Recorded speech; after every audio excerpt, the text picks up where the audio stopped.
प्रिय स्वजनों, मंगलाचरण में ही गणेश जी के 2 गुण बताए जो पूरे ग्रंथ में, पूरे गणेश तत्व में हमें दर्शन करने को मिलेंगे।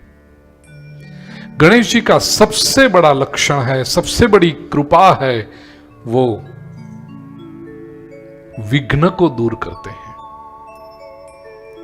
प्रत्येक मनुष्य के अपने जीवन का एक लक्ष्य होता है। याद रखिए, मनुष्य जीवन जब आरंभ होता है तो 2 बातें हैं, एक उसका वर्तमान और दूसरा उसका भविष्य। प्रत्येक व्यक्ति की वर्तमान से भविष्य की ओर यात्रा होती है। वो जीवन में कुछ प्राप्त करना चाहता है, उसकी कुछ अपेक्षाएं होती है, आकांक्षाएं होती है, अंग्रेजी में जिसको कहें एस्पिरेशंस होते हैं। और ये एस्पिरेशन ही विकास की जननी है। पशु को कोई एस्पिरेशन नहीं होता। एक केंचुआ है, earthworm, it takes birth as an earthworm, it lives as an earthworm and it dies as an earthworm. कभी किसी केंचुए के मन में ऐसी इच्छा नहीं हुई कि अरे मैं तो छोटे से गांव का ये केंचुआ, चलो कहीं किसी बड़े शहर में जाएं, ये ऐसी भूमि में रहता हूं, जरा अच्छी जमीन में जाकर रहें। ऐसे उसको कोई नहीं होता। मनुष्य में यह अंतर है दूसरे पशुओं से। मनुष्य अपने वर्तमान से संतुष्ट नहीं होता, जो है उससे कुछ अधिक अच्छा, बेटर करना चाहता है, और उसी में उसके विकास के बीज छुपे हैं। अब वो वर्तमान से भविष्य की जो यात्रा करनी है वो कैसे वो यात्रा सात्विक रूप में करता है, राजसी करता है या तामसी करता है। दूसरा, जो वर्तमान है उससे उसने जो भविष्य सोच कर रखा है, उसे लगता है कि वो कुछ सीढ़ी चढ़ेगा, लेकिन वास्तव में यह भी हो सकता है कि वो अधपतन भी हो। तो पूरा वो इंडिविजुअल केस हो जाता है। नहीं देखा हमने कई बार कि व्यक्ति संपत्ति तो बहुत सारी इकट्ठी कर लेता है, लेकिन वो संपत्ति इकट्ठी करने के बदले में शांति को खो देता है, संबंधों को खो देता है, संवेदनाओं को खो देता है। तो अब उसको देखना पड़ेगा कि चलो बैंक बैलेंस तो बढ़ गया, लेकिन यह क्या है, सही रूप में यह विकास हुआ जब उसने अपनी शांति को खो दिया, संबंधों को खो दिया, संवेदनाओं को खो दिया। इसीलिए तो हमें धर्म की आवश्यकता है, इसीलिए तो शास्त्र की आवश्यकता है, इसीलिए तो संत की आवश्यकता है, इसीलिए तो सद्गुरु की आवश्यकता है, जो व्यक्ति को बताए कि जिसे तुम जीवन का विकास समझते हो, क्या सही रूप में वो विकास है, और यदि वो सही विकास है तो उसके पाने के सात्विक मार्ग कौन से हैं। और दूसरी बात, हम सभी का अनुभव है कि जब भी हम कुछ प्रगति करना चाहते हैं, जीवन में आगे बढ़ना चाहते हैं, तो विघ्न आते ही हैं। There are obstacles.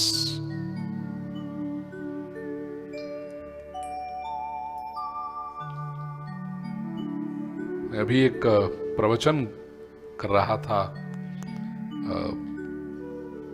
Paryushan Jain व्याख्यानमाला में। मैंने कहा कि जो भी व्यक्ति सफल है ना, उसके जीवन को आप देखना, सफलता की चकाचौंध तो सभी को दिखाई पड़ती है, लेकिन उस सफलता को पाने के लिए जो संघर्ष किया है वो अधिक लोगों को दिखाई नहीं पड़ता। और उसके लिए मैंने कोट भी कहा था, और सुनने वाले जो थे वो साहित्य जगत के थे, लिटरेचर के थे, तो बड़ा उन्होंने सराहा इस बात को कि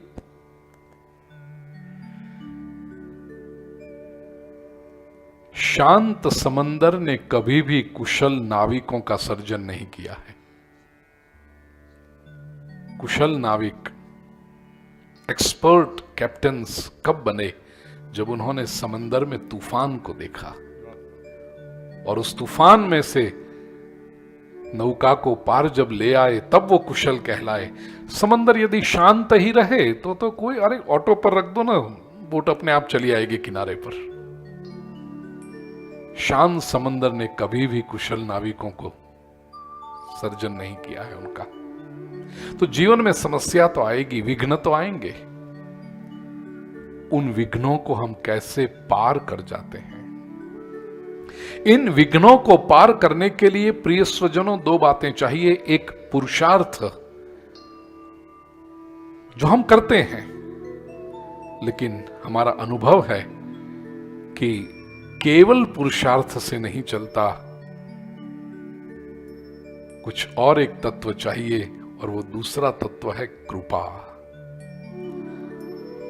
तो जीवन के विघ्नों को दूर करने के लिए हमारा पुरुषार्थ जहां कम पड़ता हो, उस समय अस्तित्व की जो ऊर्जा आकर के हमें पूर्ति करती है और उन विघ्नों को पार करके हमें सफलता तक पहुंचाती है, ये कृपा करने वाली जो ऊर्जा है, उसे हमारे ऋषियों ने, शास्त्रकारों ने श्री गणेश तत्व के नाम से पहचाना।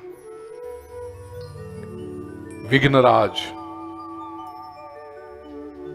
विघ्ननायक। महाराष्ट्र की भूमि में हम बैठे हैं, बड़ी प्रसिद्ध आरती है गणेश जी की।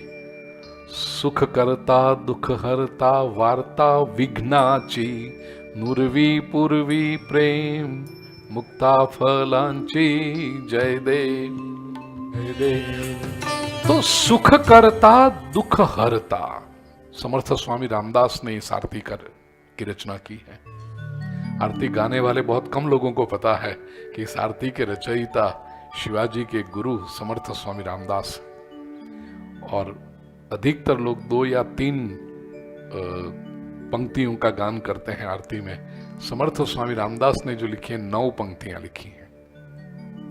तो सुख करता दुख हरता वार्ता विघ्नों का जो निवारण करते हैं ऐसे।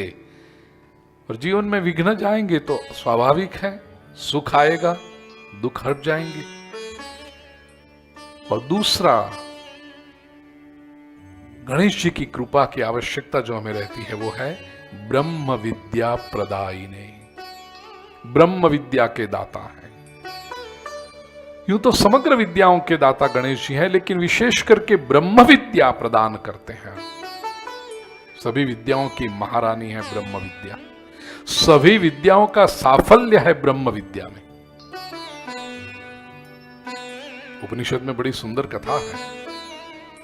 गुरु के आश्रम से विद्या संपादन करके और समाज में प्रतिष्ठा प्राप्त करके उद्दालक का पुत्र आया है। सब लोग स्वागत कर रहे हैं। विश्व में तो कीर्ति फैल गई थी, लेकिन मनुष्य का एक स्वभाव होता है, जो जब अपने गांव में आए और गांव के लोग स्वागत करें तो उसको अधिक आनंद होता है। गांव में से सब लोग स्वागत करते करते उसके मोहल्ले में आए, वहां तो और अधिक के, वहां जिनके साथ में खेला था ये सब लोग आज बाजा बजाते हुए, ढोल नगाड़ा बजाते हुए, नाचते हुए स्वागत कर रहे हैं कि हमारे में से एक इतना विद्या प्राप्त करके आया।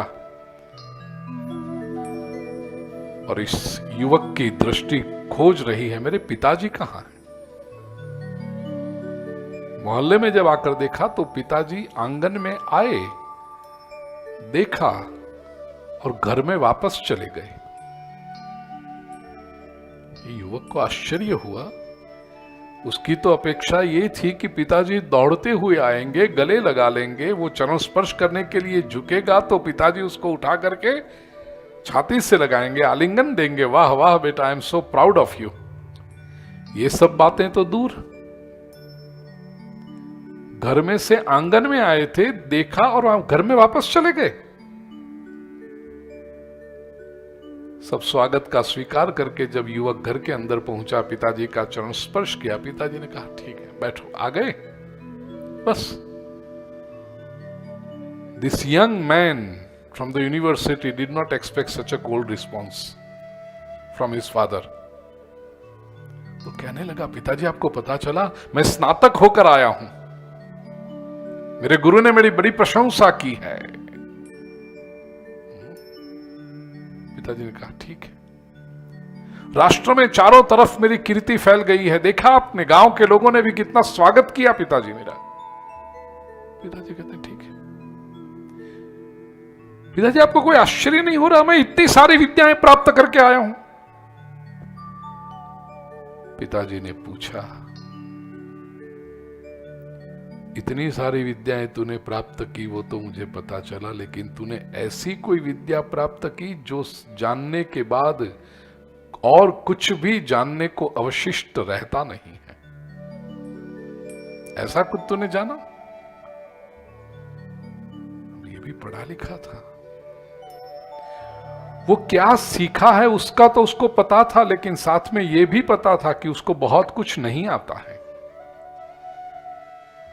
मेडिकल फील्ड में कोई गोल्ड मेडलिस्ट बने, यूनिवर्सिटी में टॉपर, तो उसको पता है कि मुझे मेडिकल साइंस आता है, उसमें भी स्पेशलाइजेशन किया है, समझो कार्डियोलॉजी में, तो उसको पता है कि मुझे कार्डियोलॉजी पता है, लेकिन मेडिकल में ही अगर कोई किडनी के बारे में पूछे तो मुझे नहीं पता है, कोई आंख के बारे में मुझे पूछे तो नहीं पता है। तो जो व्यक्ति असल में समझता है उसको यह भी पता है कि कुछ क्या नहीं आता मुझे। इतना तो उसको पता था कि बहुत सारी विद्याएं सीखा है, लेकिन ऐसा कुछ नहीं सीखा जो सीखने के बाद, जो जानने के बाद और कुछ जानने को बचता ही नहीं। तो कहता पिताजी ऐसा तो नहीं। पिताजी ने कहा फिर तेरी विद्याएं किस काम की? बहुत सारा कुछ सीख लिया लेकिन बहुत कुछ बच भी गया है। जब तक तुम ऐसा कुछ नहीं जानते जिसको जानने के बाद और कुछ जानने को बाकी बचता नहीं है। उपनिषद में बहुत सुंदर लिखा है, पिताजी को चरण स्पर्श करके निकला वापस, पानी भी नहीं पिया है घर में, गुरु के आश्रम में पहुंचा, कहने लगा गुरुदेव। गुरु को आश्चर्य हुआ, इतनी जल्दी वापस आ गया था, क्यों? कहते विद्याभ्यास बाकी है अभी। गुरु ने कहा तू तो स्नातक बन के गया था, वहां यहां से क्या बाकी? ये युवक अपने गुरु से कहता है, आपने मुझे वो विद्या नहीं सिखाई जिसको जानकर संसार में और कुछ जानने को बचता ही नहीं है। क्यों नहीं सिखाई ऐसी विद्या? गुरुदेव ने सुंदर सा स्मित करते हुए कहा, क्योंकि इस विद्या के बारे में तूने पूछा ही नहीं। तो जिस जिस विद्या के बारे में पूछता गया मैं तुझे बताता गया, लेकिन उस विद्या के बारे में तूने कभी नहीं पूछा कि जिसको जानने के बाद संसार में और कुछ जानने को अवशिष्ट रहता नहीं।